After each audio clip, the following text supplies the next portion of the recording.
শেষ রাতে আল্লাহর দুইটি নাম 21 বার পরে দোয়া করুন, উদ্দেশ্য পূরণ হবে। আল্লাহ পাক রব্বুল আলামিন সকল চাওয়া পাওয়াগুলো আল্লাহ তাআলা কবুল করে নেবেন। আল্লাহ তাআলার দুইটি গুণবাচক নাম রয়েছে, মনে রাখবেন আল্লাহ তাআলার কিছু গুণবাচক নাম রয়েছে, এই নামগুলো পরে যদি আপনি দোয়া করতে পারেন অবশ্যই আল্লাহ তাআলা আপনার দোয়াগুলো কবুল করবেন। এটা আল্লাহ তাআলা পবিত্র কোরআনুল কারীমের ভিতরে নিজেই বলে দিয়েছেন। 9 নম্বর পারা 13 নম্বর পৃষ্ঠার 4 নম্বর লাইন সূরা আরাফের 180 নম্বর আয়াতে আল্লাহ তাআলা বলছেন, ওয়ালিল্লাহিল আসমাউল হুসনা ফাদউহু বিহা। আল্লাহ তাআলার এই গুণবাচক নাম পড়ে যদি কেউ দোয়া করে আল্লাহ তাআলা তার দোয়াগুলো অ্যাকসেপ্ট করে নেন, কবুল করে নেন। এজন্য শেষ রাত যে সময় আল্লাহ তাআলা প্রথম আসমানে এসে বান্দাদেরকে ডাকেন, এই সময় যদি কোনো ব্যক্তি আল্লাহ তাআলা দুইটি নাম পড়তে পারে আল্লাহ তাআলা তার সকল উদ্দেশ্য পূরণ করে দিবেন। এই দুইটি নাম সূরা ইখলাসের ভিতরে রয়েছে। আমরা সূরা ইখলাস সকলেই জানি। সূরা ইখলাস এমন সময় নাজিল করা হয়েছে যখন আল্লাহ তাআলার এই পরিচয়টা সূরা ইখলাসের ভিতরে আল্লাহ তাআলা দিয়ে দিয়েছেন। যখন নবীজি সাল্লাল্লাহু আলাইহি সাল্লাম কাফেরদের কাছে আল্লাহ তাআলার একত্ববাদের ঘোষণা দিতে লাগলো এবং সকলকে এক আল্লাহর উপর ঈমান আনার কথা বলতে লাগলো, তখন কাফেররা বলেছিল, হে মুহাম্মদ, আমরা তো অনেক দেবতার পূজা করি, তুমি কোন আল্লাহর কথা বলছো? সে আল্লাহ কয়জন? সে আল্লাহ তাআলার ছেলে মেয়ে আছে নাকি? তখন আল্লাহ পাক রব্বুল আলামিন সূরা ইখলাস নাজিল করে দিলেন।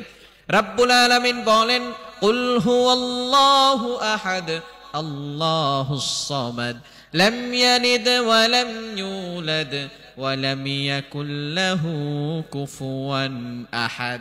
কি চমৎকার একটি সূরা! এই সূরা যে যত বেশি পড়বে তত বেশি আল্লাহর নৈকট্য অর্জন করতে পারবে। এখানে দুইটি নাম, একটা হচ্ছে আল্লাহু আস-সামাদ, খুবই চমৎকার দুইটি নাম না?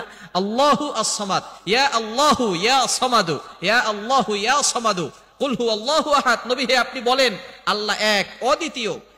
আল্লাহুস সামাদ, আল্লাহ অমুখাপেক্ষী, আল্লাহ কারো প্রতি মুখাপেক্ষী নন। দুনিয়ার সকল মানুষ মুখাপেক্ষী, কিন্তু আল্লাহ কারো প্রতি মুখাপেক্ষী নন। আপনি কোটি কোটি টাকার মালিক কিন্তু আপনার কাছে চাউল নাই, আপনি কৃষকের কাছে মুখাপেক্ষী। আপনি কোটি কোটি টাকার মালিক, বিল্ডিং করার জন্য রাজমিস্ত্রির কাছে মুখাপেক্ষী। সুতরাং বোঝা গেল দুনিয়ার সকল মানুষ কোনো না কোনো কিছুর প্রতি মুখাপেক্ষী, কিন্তু আল্লাহ পাক রব্বুল আলামিন কারো প্রতি মুখাপেক্ষী নন। এজন্য আল্লাহ তাআলার এই দুইটি নাম 21 বার পড়বেন শেষ রাতে, ইয়া আল্লাহু ইয়া সামাদু, ইয়া আল্লাহু ইয়া সামাদু, ইয়া আল্লাহু ইয়া সামাদু। এভাবে যদি আপনি দোয়া করতে পারেন 21 বার পরে, আল্লাহ পাক রব্বুল আলামিন আপনার উদ্দেশ্যগুলো পূরণ করবেন। কেননা এই সময় আল্লাহ পাক রব্বুল আলামিন প্রথম আসমানে চলে আসেন।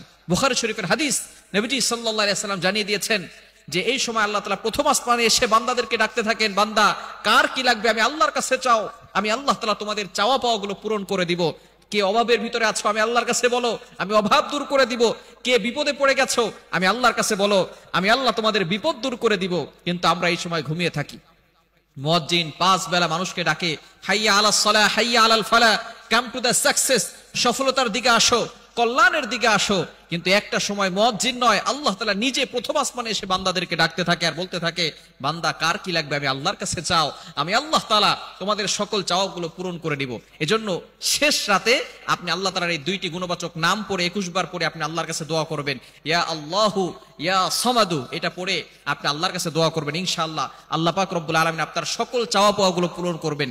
আপনি অভাবে আছেন, টাকা পয়সা নাই, বিভিন্ন বিপদের ভিতরে পড়ে আছেন, মানুষের কাছে গেলে এটা শেষ হবে না। হয়তো সাময়িক সময়ের জন্য এটা স্থগিত হতে পারে, কিন্তু কিছুদিন পরে আবারও বিপদে পড়ে যেতে পারেন। কিন্তু আল্লাহর পক্ষ থেকে যদি আপনি সাহায্য পেতে পারেন তাহলে আপনি আর বিপদে পড়বেন না।